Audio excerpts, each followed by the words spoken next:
So common word in these all words,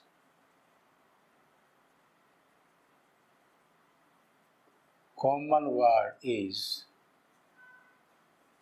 agone. This agone word, actually we know in the last lecture we did ago, alpha, gamma, omega. Ago means in Greek, this is Greek verb,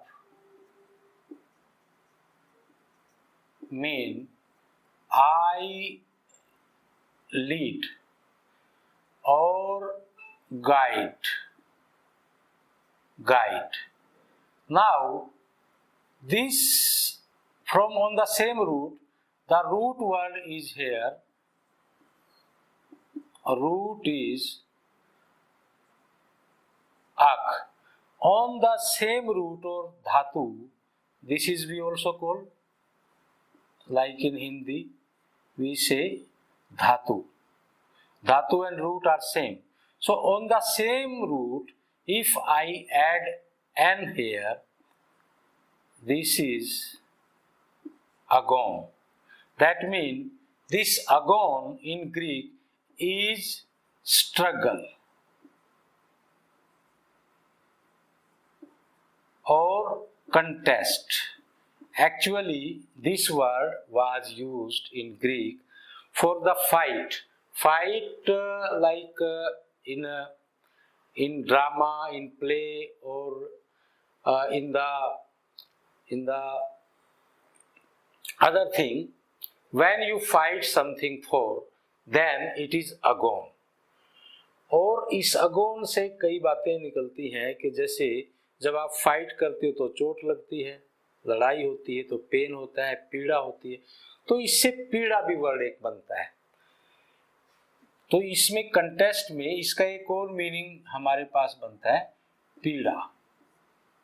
तो पीड़ा देने वाला या फिर contest से, क्योंकि उसमें आपको ताकत लगानी है, झगड़ा है, तो ये झगड़ा भी आप इसको कह सकते हो, झगड़ा। तो इससे अगोन से हमें ये चार वर्ड पता लगे कि अगोन का मतलब है स्ट्रगल, कंटेस्ट, कम्बैट, पीड़ादायक और इसका फाइट भी एक मतलब हो सकता है। तो ये इस टाइप का इसका मतलब है। तो यहां से हमारे पास सीधा सीधा इन वर्डों में हम अगोन देखते जाते हैं और उसकी जगह ये 3-4 मीनिंग फिट करते जाते हैं, तो हमें इन बाकी वर्ड्स का पता लग जाएगा। जैसे पहला वर्ड है अगोन, तो इसका मतलब सीधा ही हो गया कंटेस्ट, कंटेस्ट और कम्बैट। नाउ अगोनिस्ट, अगोनिस्ट का मतलब जो ईस्ट हमारे पास लगता है, ये एक्चुअली डूअर होता है, डूअर। तो यहाँ पे हु कंटेस्ट, तो ये हो गया जो कंटेस्ट करे, हु कंटेस्ट और फाइट, और फाइट। अब यहाँ पे आइज है, ये अगला वर्ड है आइज। आइज का मतलब होता है बनाना, इंग्लिश में इसको हम बनाना कहते हैं, या उसको उस जैसा बना देना। तो आइज का मतलब हो गया यानी पीड़ादायक, इसको हम कह सकते हैं पीड़ा देने वाला और पीड़ा क्रिएट करना, तो इसको हम कह सकते हैं पीड़ादायक, पीड़ादायक। और ये अगोनी है, यहाँ पे इसका तो सीधा ही मतलब है पीड़ा। इससे एक और वर्ड भी कई बार आपने सुना होगा, एंग्विश। ये भी इसकी डिस्गाइज रूट है, एंग्विश। एंग्विश भी आप जब अंदर एक फाइट चलती है तो उससे क्रिएट होता है। अब यहाँ पे जो वर्ड है एंटागोनिज्म, तो एक वर्ड आप सभी जानते हैं, एंटी का मतलब होता है अगेंस्ट, विपरीत। तो एंटी अगोनिज्म का मतलब ये हो गया जो मतलब अगेंस्ट करे, फाइट अगेंस्ट, इसका मतलब हो गया हु फाइट अगेंस्ट, और इसको हम सिंपली कह सकते हैं अगेंस्ट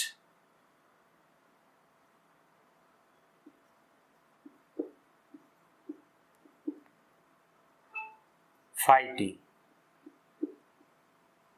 अगेंस्ट फाइटिंग। और ये हो गया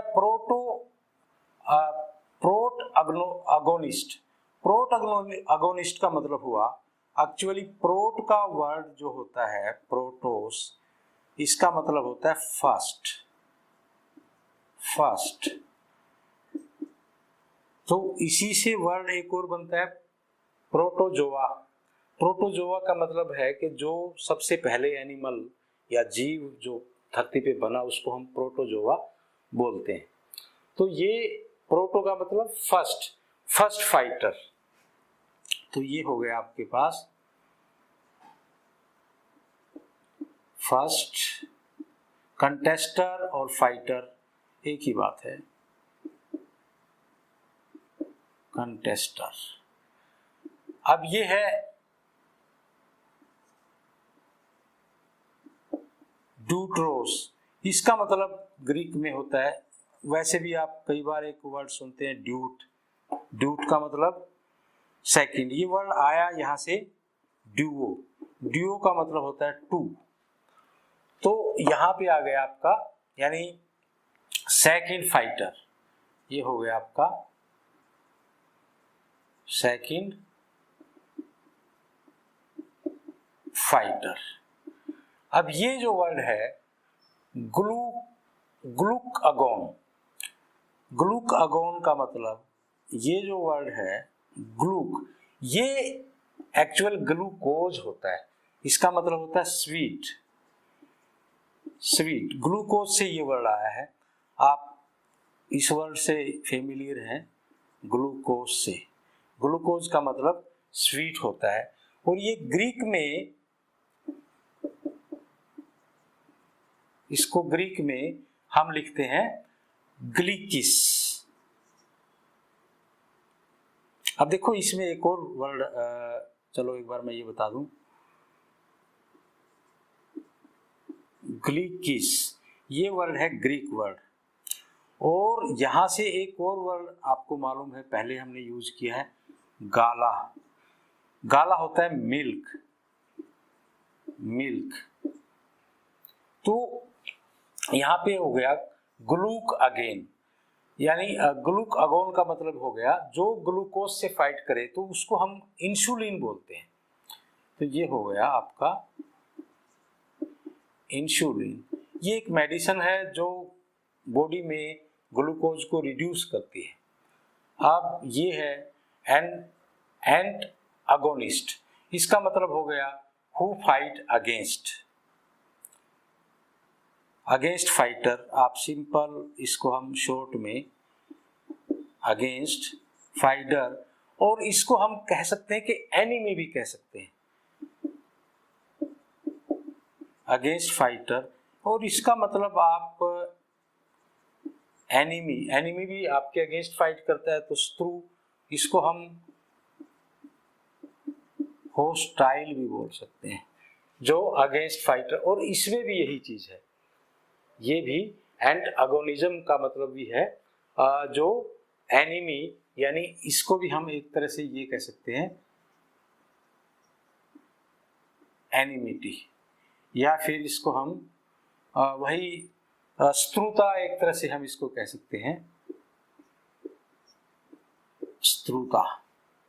तो ये ऐसे इसका मतलब है।